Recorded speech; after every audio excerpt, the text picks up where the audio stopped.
dones. Y ya vimos el último, vimos el primer grupo. ¿Cómo se llama el primer grupo de los dones? ¿Cómo? Creacionales. Y allí vimos varios dones. El segundo grupo que empezamos a ver, ¿cómo se llama el segundo grupo? Dígalo duro. Dones ministeriales, de los cuales vimos el primero. Vimos el del apóstol. Hoy vamos a continuar porque nos faltan algunos de este grupo y el último grupo, entonces me toca correr un poquito. El segundo don ministerial es el de los profetas. No se trata de que el Señor le dé a alguien un don de profecía, que ya sabemos y quedó muy claro la semana pasada, sino este ministerio es el que el Señor le da a hombres para una comisión en especial. Es dado allí. En otras palabras, es el hombre que escoge Dios para dar un mensaje inspirado por parte de Él en una situación particular. Eso es el don de profeta ministerial. O sea, es el oficio permanente de una persona que ha sido llamada por Dios para ejercer una misión determinada. O sea, es un vocero de Dios. En esa frase se lo resumí. Es un vocero de Dios, la voz de Dios hablando al pueblo. Eso es un profeta. Nosotros unas semanas atrás vimos la supremacía de Jesucristo y en Hebreos capítulo 1:1 dice allí la escritura que el Señor Dios, hablando de muchas maneras y de muchas formas a los padres a través de los profetas, en los postreros días ha hablado por su Hijo. O sea que queda claro que en Jesucristo se completó la revelación divina. Eso queda claro.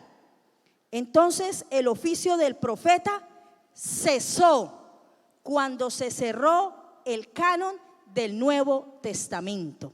Se acabó el ministerio de profeta. Y tengo que leerles porque necesito respaldar lo que les estoy diciendo. Mateo, por favor, hermanos, Mateo capítulo 11, versículo 13. Si me colaboran allí, Mateo capítulo 11, versículo 13. Porque todos los profetas y la ley profetizaron, ¿hasta cuándo? ¿Cuál Juan? El Bautista.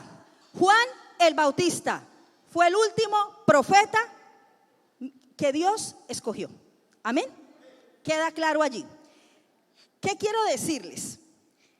Cuando Dios escogía un profeta en el Antiguo Testamento, este profeta tenía la comisión básicamente de exhortar, de redarguir, de corregir y de dirigir al pueblo. No como los profetas que se dicen llamar hoy día, porque no están ni corrigiendo, ni redarguyendo, ni exhortando, ni dirigiendo al pueblo conforme al propósito de Dios. Están haciendo una cosa completamente diferente. Y mira algo especial. En el Antiguo Testamento, cuando Dios escogía un hombre para darle el ministerio allí de profeta, este hombre, el Espíritu de Dios reposaba en él. Pero ¿cómo lo hacía? De una manera, el Señor, selectiva y temporal.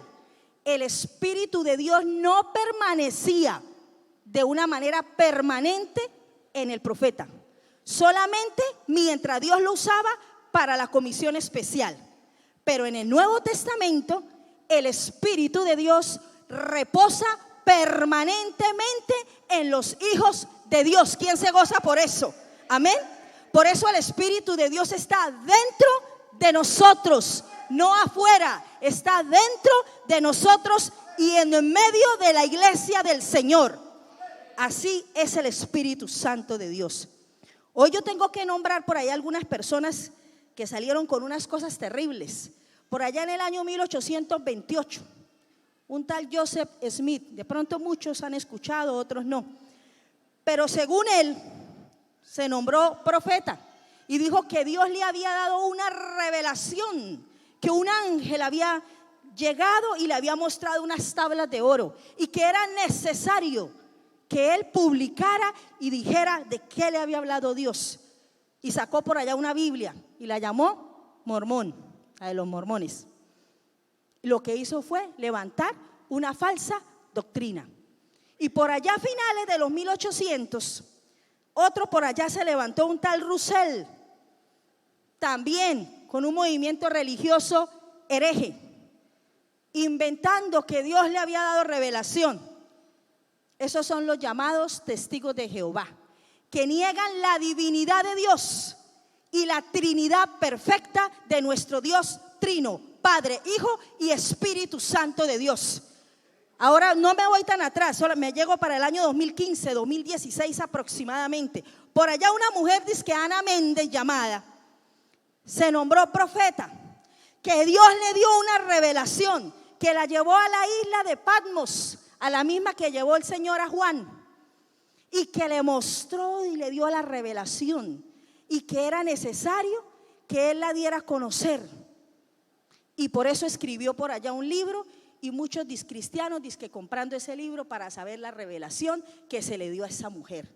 Pura herejía. ¿Dónde está la revelación completa? En la Escritura. Por eso no nos podemos dejar engañar. Quería hacerles este relato allí para que entendiéramos realmente el ministerio de profeta. Entonces, ¿está vigente o no? No está vigente el ministerio de profeta, ni el de los apóstoles, porque Mateo 11:13 dice que hasta Juan el Bautista. Amén. Profeta el que declara la Escritura. Amén. El que dice la revelación conforme a lo que se ha escrito. Mire lo que dice Apocalipsis. Este lo necesito allí, por favor, proyectado. Apocalipsis capítulo 22 del 18 al 19. Mire cómo dice la Escritura, mis amados hermanos. Apocalipsis capítulo 22 del 18 al 19. Yo testifico a todo aquel, me toca voltearme porque unas palabras no me dejan leer ahí. Yo testifico a todo aquel que oye las palabras de la profecía de este libro. Si alguno añadiera a estas cosas, Dios traerá sobre él las plagas que están escritas en este libro. Siguiente. Y si alguno le quitare de las palabras del libro de esta profecía, Dios quitará su parte del libro de la vida y de la santa ciudad y de las cosas que están escritas en este libro. La Biblia no necesita ni que le quiten ni que le coloquen. Amén. Y con eso cierro el ministerio del profeta. Apóstoles y profetas cesaron cuando se cerró el Nuevo Testamento. Ahora nos faltan tres dones del segundo grupo, que es el de los ministeriales. Vámonos con el evangelista. Diapositiva número 12. Bien, evangelista viene del griego evangelistis. ¿Qué significa un evangelista o qué es? Es la persona que va de un lugar a otro. ¿Y qué va haciendo? Ganando almas, anunciando el evangelio. Pero hay una particularidad. Cuando Dios ha dado ese don, cuando esa persona predica el evangelio, anuncia las buenas nuevas de salvación, las personas se rinden y creen. Amén. Hay algo sobrenatural en las palabras que dice ese ministerio. Hay pasión, hay ardor en el corazón, hay una eficacia cuando la persona lo ejercita. Como por ejemplo Felipe. Felipe era un evangelista. Cuando él hablaba, dice la Escritura, que la gente quedaba toda unánime y que todos se quedaban atentos, así como están ustedes hoy, mire, todos atentos. Se quedaban atentos oyendo, y aparte de eso veían señales, maravillas y prodigios. ¿Qué pasaba? El corazón empezaba a arder y terminaban convirtiéndose y rindiéndose a los pies de Cristo. Ese es el ministerio evangelista, amén. ¿Está vigente o no? ¿Qué creen ustedes? Claro que sí, está vigente el ministerio evangelista. Gloria a Dios por eso. Ahora, eso no quiere decir que entonces los que ya somos hijos de Dios, Ah, bueno, hermana, entonces que los que tengan el don ministerial de evangelista, pues vayan, salgan. La escritura dice que cuando el evangelista sale, eso se le convierte en todos. Entonces que salgan ellos. Yo no tengo ese don. Qué pena, hermana. No tenemos el don quizás, o alguno de acá sí lo tiene, porque yo sé que lo tiene. Amén. Pero tenemos una gran comisión, y esa sí es para toda la iglesia. Está escrita a final de todos los evangelios. Por tanto, id y hacer discípulos a todas las naciones, bautizándolos en el nombre del Padre, del Hijo y del Espíritu Santo, y enseñándoles todas las cosas que el Señor ha enseñado. Tenemos la gran comisión de hacerlo. Amén. Nosotros debemos salir a predicar el evangelio. La única diferencia es esa, que el que tiene el don del evangelista no se puede quedar callado nunca. A donde va tiene que estar hablando, tiene que estar predicando, tiene que dar las buenas de salvación, porque es que hay un ardor, como decía el profeta, hay un ardor, un fuego que no me deja quedarme, mire, calladito. Y lo más lindo es cuando ver fruto de la aflicción del Señor. Hay conversión, se rinden, lloran y se postran allí a los pies de Cristo. Amén. Dele un aplauso al Señor por los evangelistas que hay en esta iglesia. Amén. Y por los que hay en todas las iglesias. En la iglesia del Señor se necesitan evangelistas. Amén. Sigo con el siguiente ministerio, el de los pastores. Diapositiva número 13. El pastor es el que pastorea la congregación del pueblo de Dios y tiene una gran responsabilidad espiritual delante de Dios. Ser pastor no es fácil y no es un título, es un compromiso con el Señor. Tiene que estar supervisando allí la iglesia local que el Señor le ha entregado. Entonces, ¿qué hace un pastor? Un pastor ora, intercede, enseña, ministra, asesora, discipula, aconseja a todos los miembros de la congregación. Cuando usted busca allí el significado de lo que es un pastor, se define en una palabra. Un pastor es un apacentador, porque es un pastor de ovejas. ¿Cuántas ovejas hay aquí? Resulta que la Biblia nos compara a nosotros con las ovejas. ¿Quiénes estuvieron por acá en una enseñanza que dio nuestro amado hermano J de las ovejas? Amén. Ustedes por allá vieron todas las imágenes de las ovejas. Mire, las ovejas por naturaleza, el animalito es miope y él no sabe distinguir, él anda y no sabe ni para dónde va, y necesita ¿qué? Un pastor que agarre la varita y el cayado para que lo acomode cuando anda por ahí brinconcito o brinconcita. Porque hay muchas ovejitas en la iglesia del Señor que les gusta brincar mucho. Entonces, ¿qué tiene que hacer el pastor? Acomodarla y quebrarle la patica. Ay, hermana, ¿cómo así? ¿El pastor me va a quebrar la patica? Sí, eso lo hace el pastor. ¿Cómo le quiebra la patica? Con la palabra del Señor. Cuando usted salga dolido, cuando le toque una palabrita y le llega por allá adentro y usted sale como bravo, como dolido, como triste, como una cantidad de cosas por allá revueltas, es porque el Señor le quebró la patica.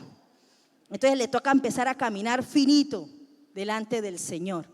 Entonces eso hace un pastor. Está cuidando las ovejitas, las está guiando. El pastor es el que les da el alimento, el pasto verde, el pasto nutritivo. ¿Ustedes saben qué pasa con las ovejas cuando se llenan de mucha lana? Ellas empiezan a caminar por allá, por los rebaños y todo, y se les empieza a pegar las hojas, la mugre, y andan y eso se untan de todo. ¿Qué tiene que hacer el pastor? Trasquilarlas en el buen sentido de la palabra para que no se malinterprete. ¿Y qué más tiene que hacer el pastor? Quitarle todas esas hojas, toda esa basura, toda esa mugre, lavarlas, limpiarlas para que estén bonitas. Eso hace el pastor. ¿Será que es fácil ser pastor? ¿Ustedes qué creen? Es una responsabilidad delante del Señor. Y lo más triste es que a veces las ovejitas terminan mordiendo al pastor. Ahí lo dejo.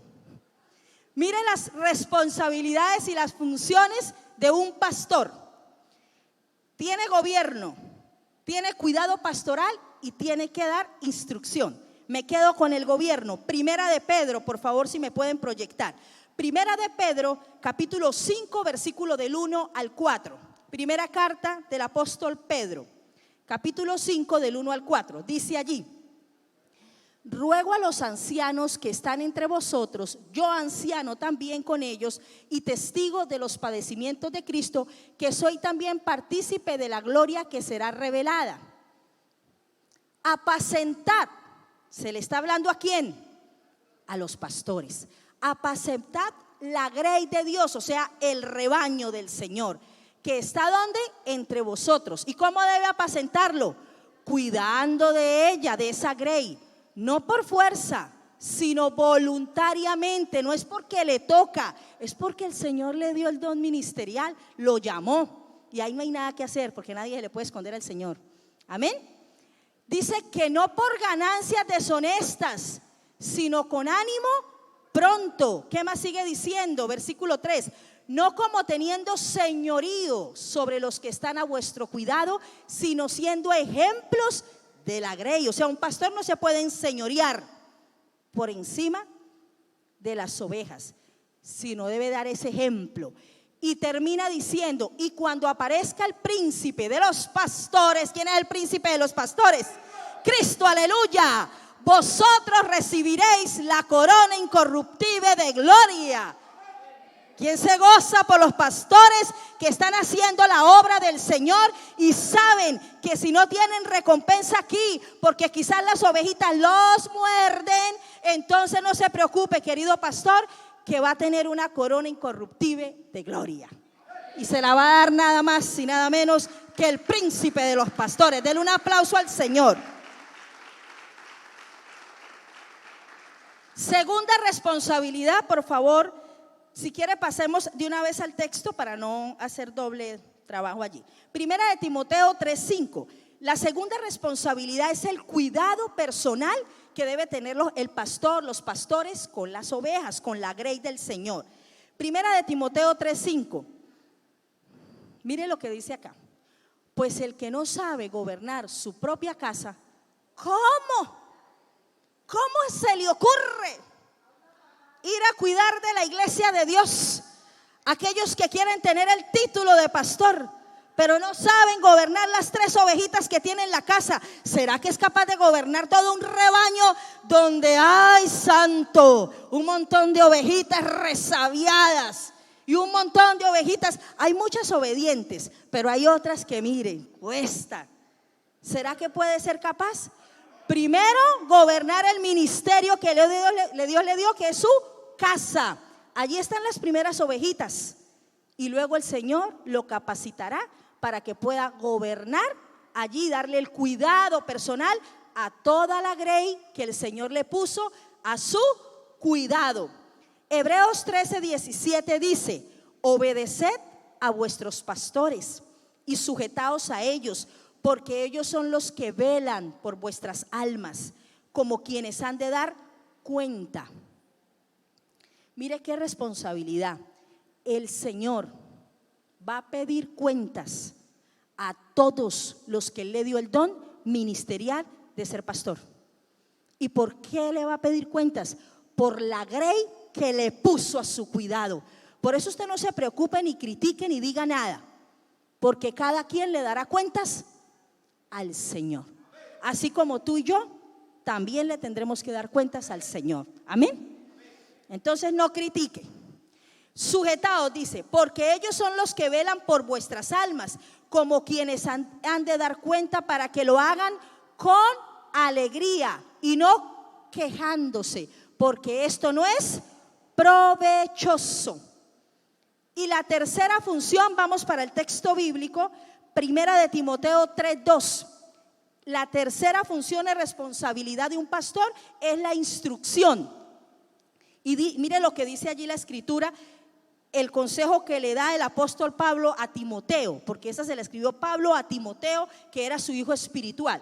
Le dice: pero es necesario que el obispo sea irreprensible. ¿Qué significa la palabra irreprensible? ¿Quién me lo dice? Eso, que no hay nadie que lo pueda, mire, pero es que nadie lo puede señalar. Amén. Porque es un hombre, un varón de Dios de buen testimonio. Entonces dice allí que también debe ser marido de una sola mujer, que debe ser sobrio, que debe ser prudente, que debe ser decoroso, hospedador.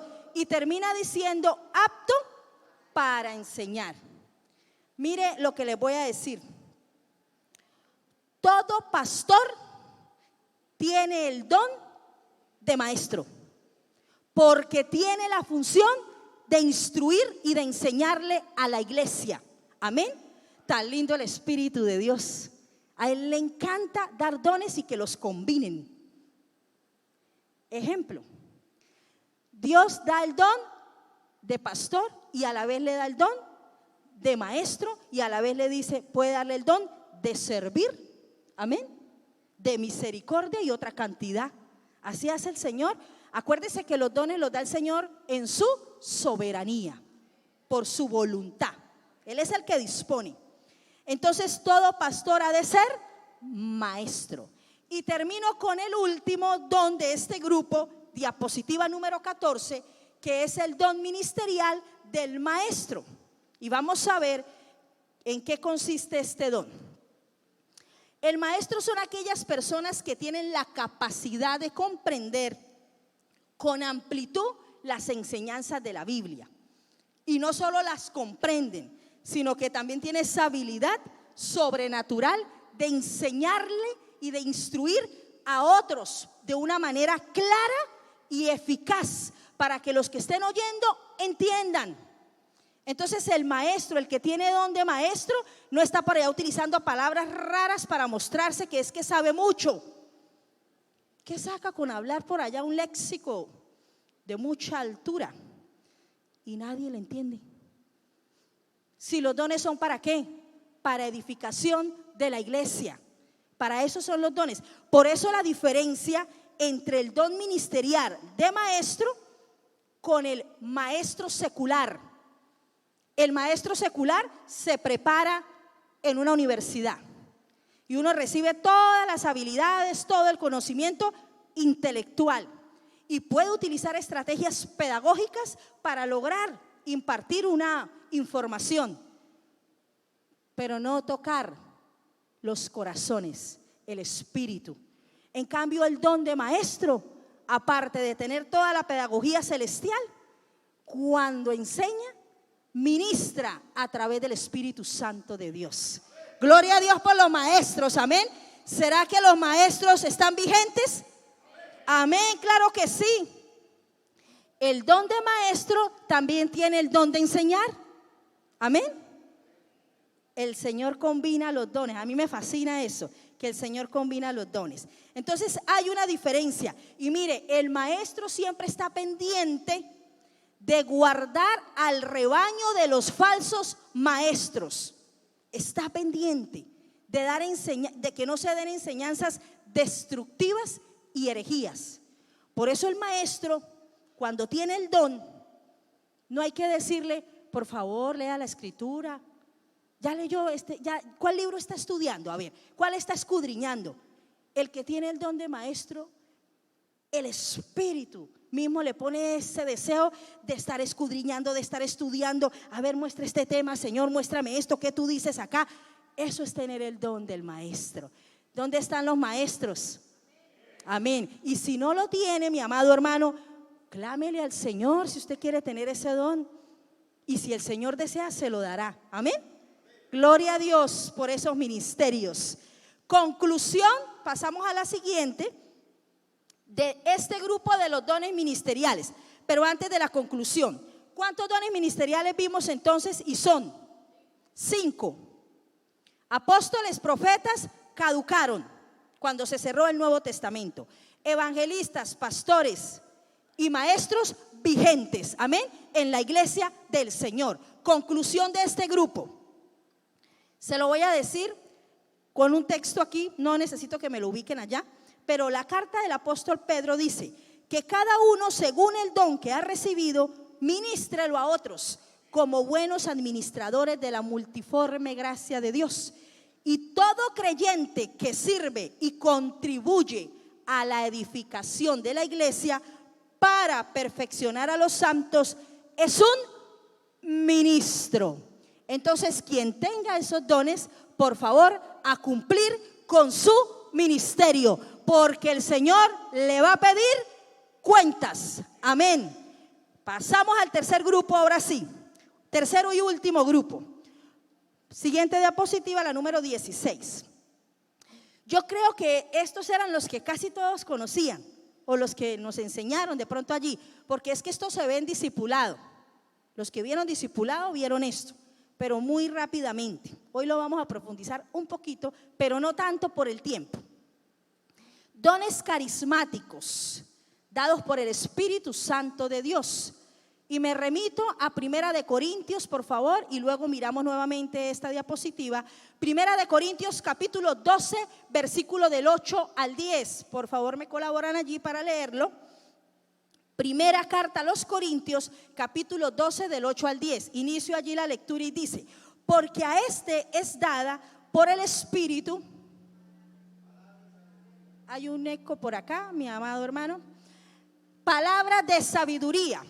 A otro, palabra de ciencia, según el mismo Espíritu. Siguiente. A otro, fe, por el mismo Espíritu. A otro, dones de sanidades, por el mismo Espíritu. Siguiente. A otro, el hacer milagros. A otro, profecía. A otro, discernimiento de espíritus. A otro, diversos géneros de lenguas. Y a otro, interpretación de lenguas. Ahí están los 9 dones. Regáleme el versículo 11, por favor. Mire cómo termina diciendo allí: pero todas estas cosas las hace uno y el mismo Espíritu, con E mayúscula, o sea, el Espíritu Santo de Dios, repartiendo a cada uno en particular como Él quiere, porque el Señor tiene soberanía. Entonces, todo este grupo, que son 9, ¿qué son? Son manifestaciones sobrenaturales que se distribuyen conforme a la voluntad del Espíritu Santo y con el propósito de edificar al cuerpo de Cristo y capacitarlo para la obra evangelística. Amén. Y glorificar el nombre de Dios. Ese es el propósito. Primer grupo, volvemos a la diapositiva, por favor, número 16. Aquí les presento el panorama general de los 3 grupos, para que ustedes, los que estén apuntando o los que tienen muy buena memoria fotográfica, de una vez lo graban allí en su mente. Tenemos 3 grupos. El primer grupo es el de dones de revelación, que son ¿cuáles? Palabra de sabiduría, palabra de ciencia y discernimiento de espíritu. Segundo grupo, los dones de poder, incluye fe, milagros y sanidades. Y tercer y último grupo, los dones de inspiración o comunicación, también a veces se les llama así. Son lenguas, interpretación de lengua y profecía. 9 dones distribuidos en 3 categorías. Cuando digo categorías, no le estoy restando valor a los dones, porque los dones no son unos, ay, este es más alto, este es más bajito, no, este es mejor, si me dan este, uy, este sí, ay, no, yo no quiero ese casi no. No, todos los dones están a la misma altura, porque vienen de nuestro Dios perfecto. Amén. Entonces aquí no vamos a discriminar dones ni nada. Palabra de sabiduría. Nos vamos para el primer grupo, por favor, siguiente diapositiva. Entonces vamos a ver el primer grupito, la revelación. Tenemos los 3 dones. Palabra de sabiduría. Como dice palabra de sabiduría, es un don verbal, es un don hablado. Ese don se habla. Palabra de sabiduría. ¿En qué consiste? Es la capacidad de buscar y aplicar la verdad de Dios por revelación divina. Es decir, el Señor permite que vengan a la mente de esta persona, de este hijo de Dios que tiene el don de sabiduría, de la palabra de sabiduría, que vengan pensamientos, que vengan planes de Dios para ayudar a solucionar una situación. Mire un ejemplo. ¿Ustedes se acuerdan del rey Salomón? Cuando hubo una palabra de sabiduría. ¿Quién me dice? Una de las tantas, ¿no? Porque a él lo visitaban todos los reyes. ¿Y por qué? Porque se asombraban de la sabiduría del rey Salomón. ¿Y cuál fue la palabra de sabiduría que dijo Salomón? Ay, pues están esas dos mujeres peleando por el niño. A ver, pues partámoslo en dos y solucionar el problema. Usted se lleva la mitad y usted se lleva la mitad y ya. ¿Y qué hizo la mamá verdadera? Yo me la imagino que se lanzó. No, me lo maten. No, déjelo vivo, así no me lo dé, pero déjelo vivo. ¿Y qué dijo el rey Salomón? Esa es la mamá. Listo, se solucionó el problema. Amén. Palabra de sabiduría. Uy, qué don. ¿Quién quiere palabra de sabiduría? Uy, aleluya. Ese don es, todos los dones son poderosos. Cuando le llevaron a nuestro Señor Jesucristo a la mujer que estaba en adulterio, y estaban allí los fariseos, ¿verdad? La llevaron a la mujer. ¿Y por qué no llevaron al hombre? Y era la trampa, porque lo querían hacer caer. Amén. ¿Y qué dijo? ¿Cuál fue la palabra de sabiduría del Señor? Y entonces, ¿qué pasó con los que estaban ahí? Ahí al ladito y se fueron. Palabra de sabiduría. Y otro ejemplo. Es más fácil entenderlo con ejemplos. En Hechos de los Apóstoles dice que cuando creció el número de los discípulos, las viudas y todo, no habían suficientes apóstoles para atenderlos. Y a esos apóstoles le vino palabra de sabiduría. ¿Y cuál fue la palabra de sabiduría? A ver, ¿qué les dijo el Señor? El Espíritu, ¿qué les dijo?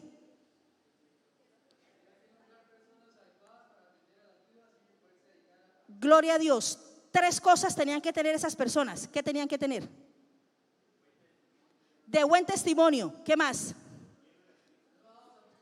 Llenos de sabiduría. Amén. De buen testimonio, llenos de sabiduría y llenos del Espíritu Santo de Dios. Esos eran los que estaban aptos para que ayudaran a atender las mesas. Palabra de sabiduría. Porque ustedes se imaginan los apóstoles atendiendo mesas, atendiendo vidas, dando consejería. Ay, la palabra, tengo que ir a predicar. Ay, tengo que ir a orar por este. Uy, no. El Señor es un Dios de orden. Y Él a todos los pone a servir. Amén. Por eso aquí están los servidores del Señor. Yo creo que aquí están. Gloria a Dios. La frase que le resume la sabiduría, la palabra es: la sabiduría de Dios, o sea, esa palabra, ese don, es ver las cosas como Dios las ve. Eso es palabra de sabiduría.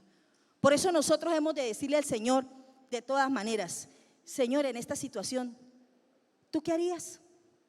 ¿Tú cómo responderías? Antes de ponernos a responder, porque a veces respondemos y luego como que no debimos haber dicho nada. ¿Tú cómo actuarías? ¿Tú cómo mirarías? ¿Tú qué harías, Señor, en esta situación? Sea dentro de la iglesia, sea en lo secular, en cualquier lugar. ¿Tú qué harías, Señor? Palabra de sabiduría le dará el Señor, amén. Entonces eso es la sabiduría, la palabra. Y escuchen esto, a mí esto me gustó cuando estaba allí estudiando.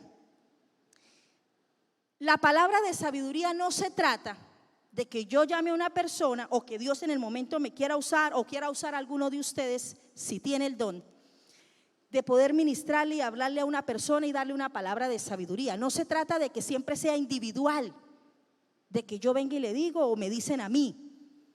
La palabra de sabiduría se puede estar usando desde un altar cuando un predicador está dando la palabra, amén.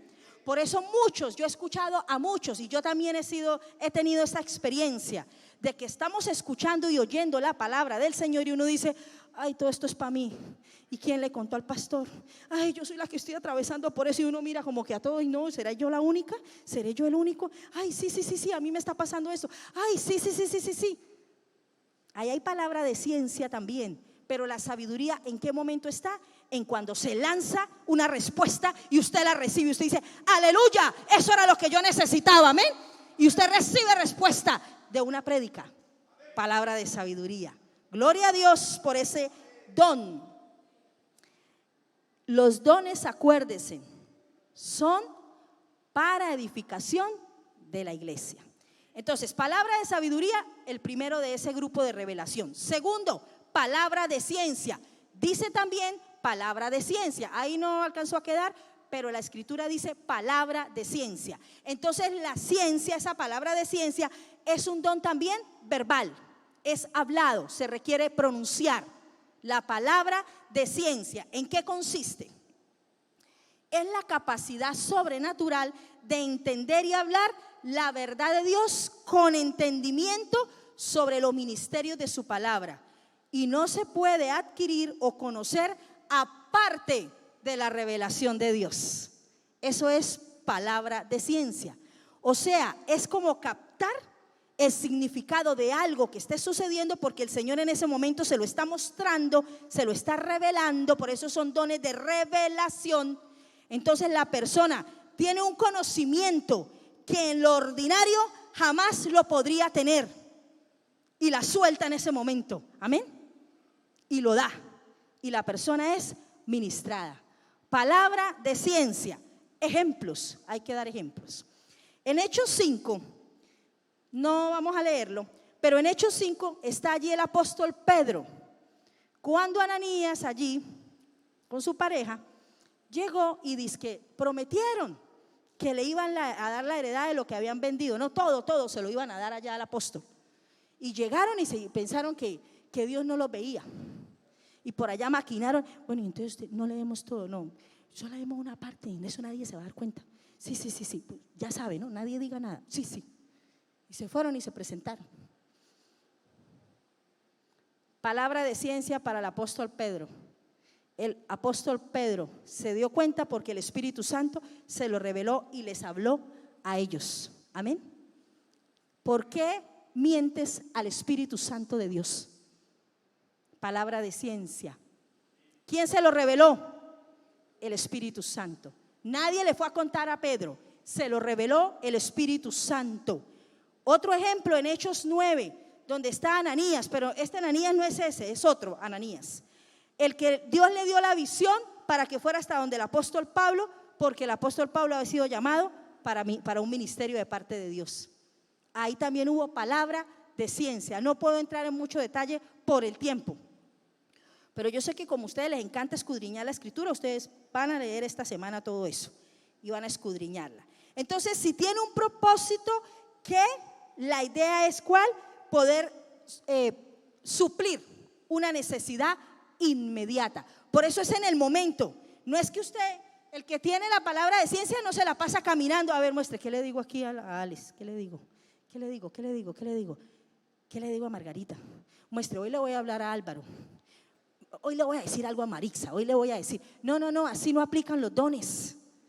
Porque es que no es en la humanidad de nosotros, es conforme a la necesidad, y el que le dice a uno hágalo es el Espíritu Santo de Dios. Y cuando es el Espíritu, uno dice no, yo no le quiero decir, diga, ay no, yo no quiero. Uno se rehúsa a hacerlo, pero el Espíritu lo toca y dígale y háblale, porque esa persona tiene esa necesidad y lo usa. Gloria a Dios.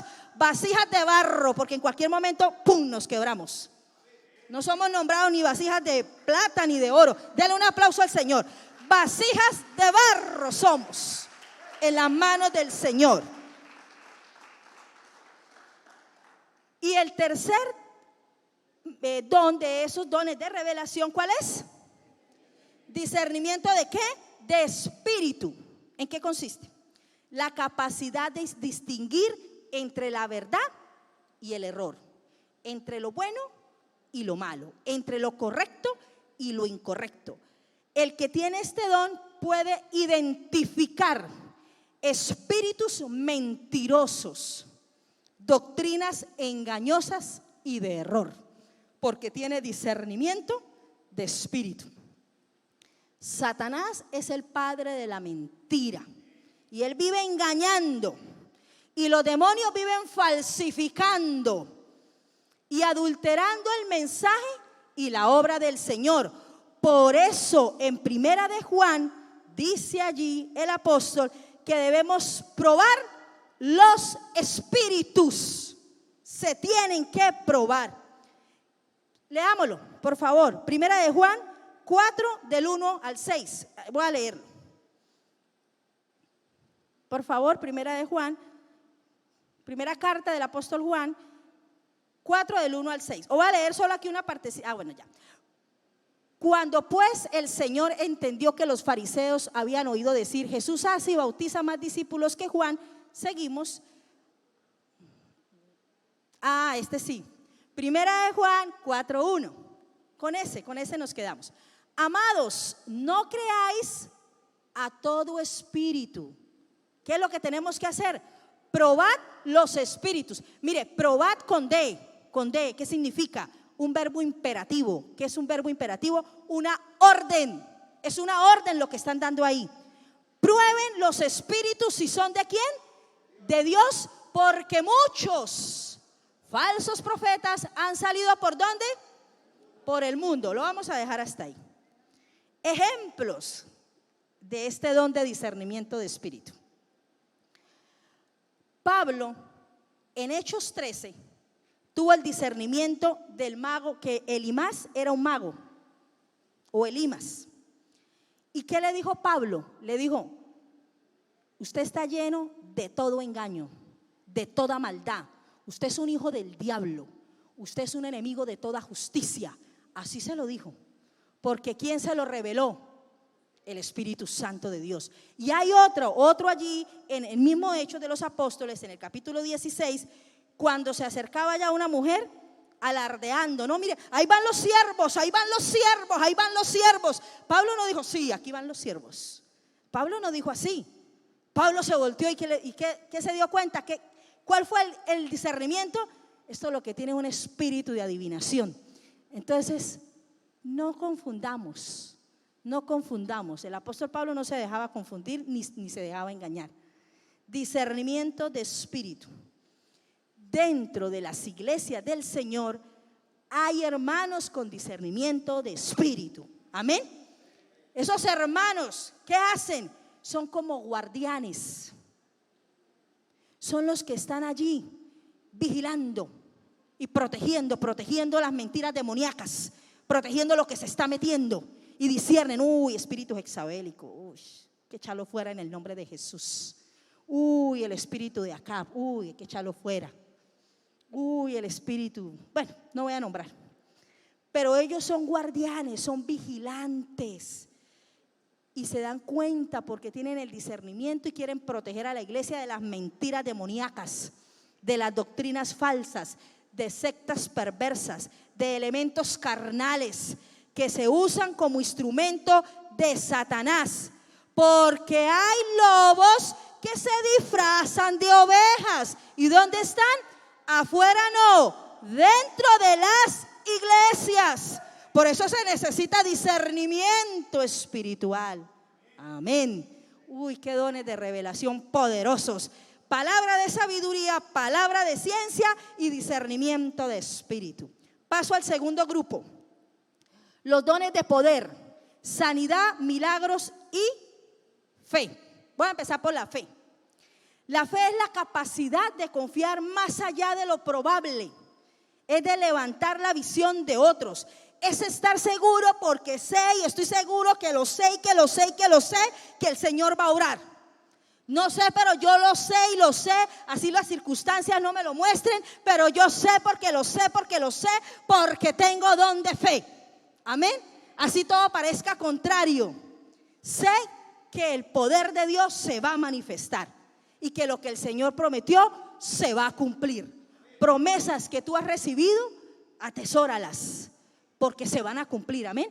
Si tú caminas, ¿no? Si caminas en obediencia y conforme a la promesa, porque si va por allá y se descarría, ahí ya lo dudo, o se le va a retrasar el proceso. Ese es el don de la fe. Este don no es la misma fe salvífica, eso es otra cosa. La fe que se tiene para salvación y para creer en Jesucristo es otra cosa. Es que hay diferentes tipos de fe, pero aquí yo no puedo ponerme a explicar eso ahorita, pero hay diferentes tipos de fe. Está la fe salvífica, que es para salvación, pero está el don de la fe, que es diferente. Y mire, la fe hace parte de los dones del Espíritu y hace parte del fruto del Espíritu. Uy, la fe es poderosa, amén. Gloria a Dios, la certeza de lo que se espera y la convicción de lo que no vemos. Eso es fe. Entonces es la certeza, pero ese don hay que ejercitarlo. Todos los dones hay que ejercitarlos. Tú tienes el don, pero hay que ejercitarlo, hay que desarrollarlo, hay que hacer que crezca ese don para edificación de la iglesia y para la gloria a Dios. Para eso ese es el propósito. Ejemplos del don de fe. La escena de la historia donde sucedió la resurrección de Lázaro. Jesús mostró el don de fe y dijo públicamente Jesucristo allí en Juan 11 del 41 al 44, leo solo la partecita, dice: yo sabía que siempre me oyes. El Señor ya lo sabía. Jesús ya sabía que Dios iba a obrar, pero mire lo que dijo Jesucristo: yo ya lo sabía, pero es que yo lo dije por causa de la multitud que está alrededor, para que crean que tú me has enviado. Pero él ya lo sabía. Jesús tenía el don de fe, lo tenía el Señor. Recuerde que todos los dones están en ¿quién? En Jesucristo. Todos los dones, todos están en Jesucristo, amén. Absolutamente todos. Don de milagros, sigamos allí en la misma diapositiva para no perder la 18, es los dones de milagros, el don de milagros, que es un don de poder. ¿Qué es el don de milagros? Es la habilidad de ejercer hechos contrarios a las leyes naturales. O sea, es interrumpir las leyes naturales por la intervención divina. Es cuando se interrumpe algo natural y sucede un milagro. Eso es un milagro. O sea, la intervención del poder extraordinario de Dios, que para nosotros imposible, pero para Dios no es imposible. Ejemplo, resucitar muertos. Eso es un milagro. Colocarle nuevamente o hacer crecer extremidades superiores, inferiores del cuerpo humano. Eso es un milagro. Amén. Milagros creativos de colocar un hígado nuevo. Santo Dios. De colocar órganos nuevos. Eso es un milagro. Amén. El don de milagros. Por allá hay testimonio. Aleluya. También Jesús hizo muchas otras señales en presencia de los discípulos, las cuales no están escritas en este libro. ¿Cuántos milagros hizo el Señor? Nos sorprendemos con los que leemos, pero ahí no están escritos todos los milagros que hizo el Señor. No están escritos todos. Pero dice allí la escritura en Juan 20, 30, 31. Pero estas, el 31 dice: pero estas se han escrito para que creáis que Jesús es el Cristo, el Hijo de Dios, y para que creyendo tengáis vida en su nombre. En Hechos de los Apóstoles se declara que Jesús Nazareno era el varón aprobado por Dios por las maravillas, por los prodigios y por las señales que él hacía. Amén. Era necesario para esa época que hubiera un auge de señales, maravillas y prodigios para que las personas pudieran creer y se iniciara allí esa iglesia. Amén. Era necesario. Dios lo permitió así.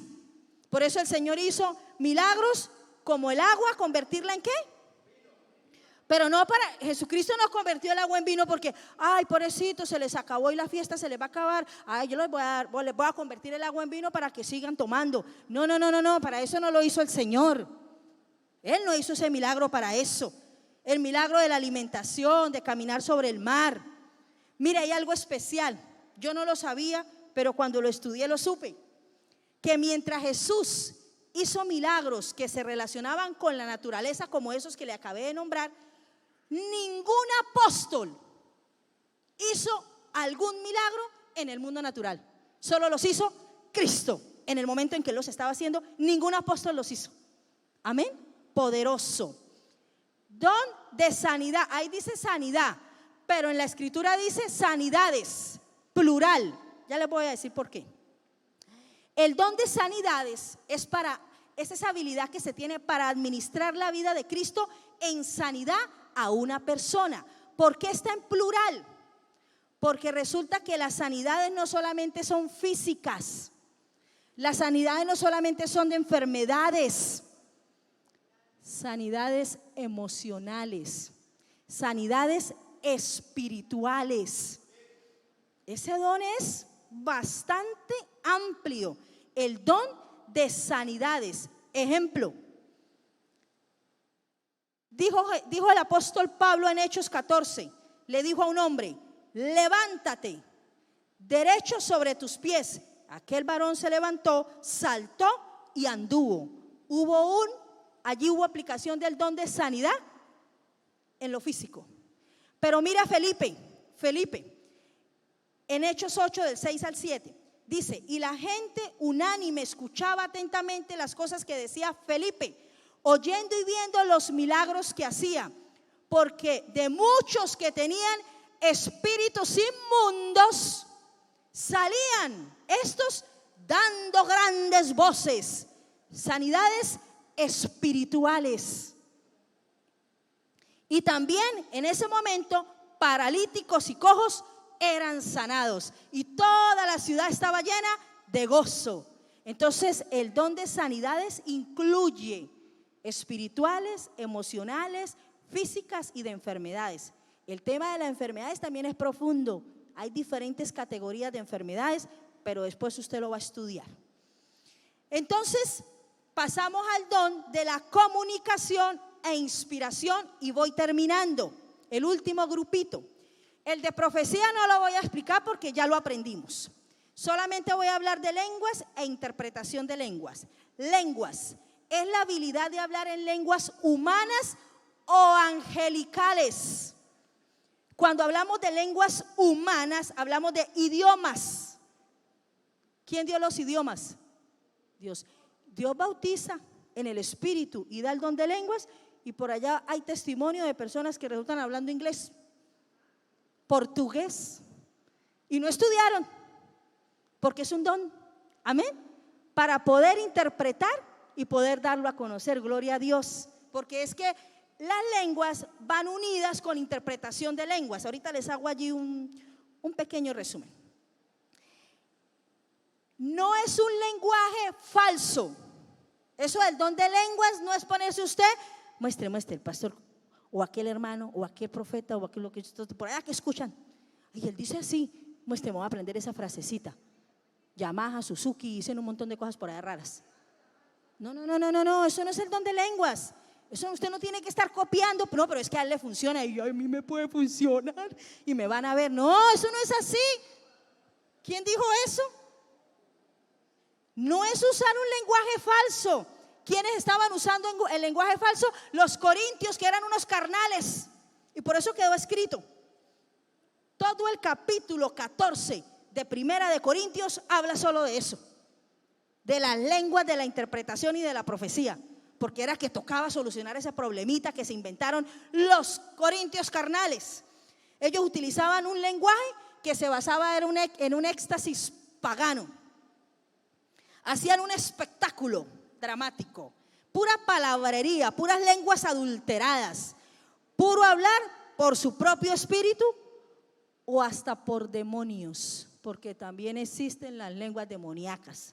Así que hay que saber qué es lo que se está por allá hablando y no decir amén, amén y amén, lo recibo, uy santo, y ni sabe qué es lo que se está diciendo. Las lenguas y la interpretación se hacen en orden, dice el Señor, de una manera sistemática, limitada y ordenada. Por eso las lenguas van unidas con la interpretación. Usted va a leer el capítulo 14 porque aquí no podemos, de Primera de Corintios.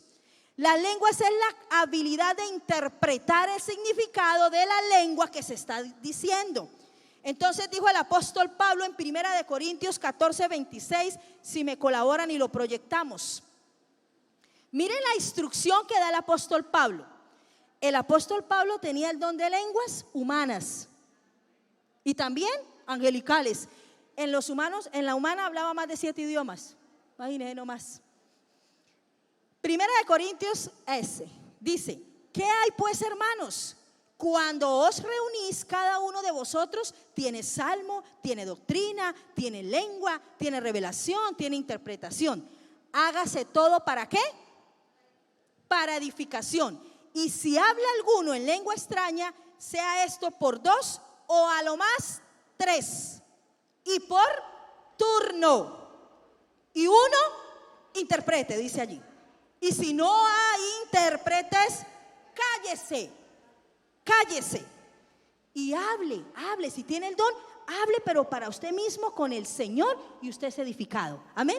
Eso es hacer las cosas del Señor con orden y no dejar o pensar que los dones son, yo los acomodo y me las voy a dar que tengo dones. No. El Espíritu es el que ha dado los dones. Ponte sobre tus pies, iglesia. Te voy a decir finalmente. Diapositiva número 20, con esto ya estoy cerrando. Ahí hay un resumen de los 3 grupos de dones que vimos, los grandes grupos de los dones. Y termino con la 21 que dice, en 1 Corintios 12:7, pero a cada uno le es dada la manifestación del Espíritu, ¿para qué? Para provecho, para edificar la iglesia. Yo les quiero decir una cosa hoy a todos los hijos de Dios que están en este lugar.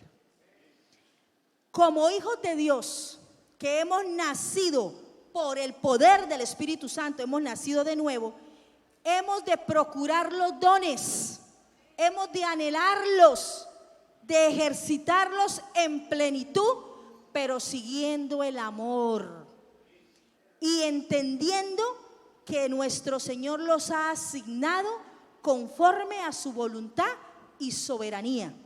Y recuerden, no debemos elevar unos dones más que otros. Todos son importantes.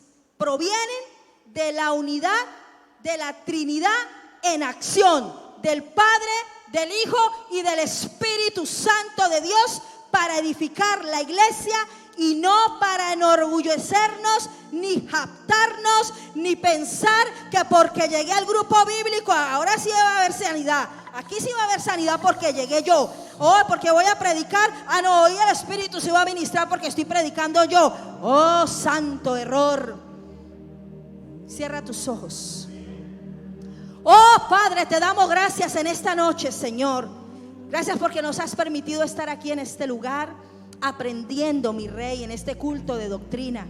Hemos aprendido, Señor, que la unidad de la Trinidad en acción se manifiesta a través de los dones que tú has dado a tu iglesia, Señor.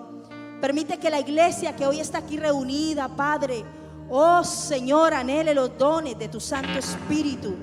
Y si ya están en nosotros, Señor, que tengamos el discernimiento de conocer cuál es el don que tú nos has dado. Dile, hermano, hermana, dígale, Señor, ¿cuál don tú me has dado? Yo quiero tenerlos, mi Padre. Quiero ser parte de los servidores, de los ministros tuyos, para edificar tu iglesia, Señor. Oh, para mostrar el amor, mi Rey, para glorificar tu santo nombre, mi Señor. Aquí hay una iglesia, Padre, yo la presento delante tuyo. Una iglesia que anhela los dones del Espíritu Santo de Dios. Una iglesia que ha entendido que los dones no son para jactancia ni para enorgullecerse, oh, sino para edificar a tu pueblo, a tu iglesia, mi Rey. Que seas tú, Espíritu de Dios, repartiendo conforme a tu santa y perfecta y soberana voluntad, Señor. Gracias yo te doy, Padre. Permite que esta enseñanza quede allí sembrada en cada corazón, atesorada, y la podamos poner por obra. Gracias yo te doy, Padre, en el nombre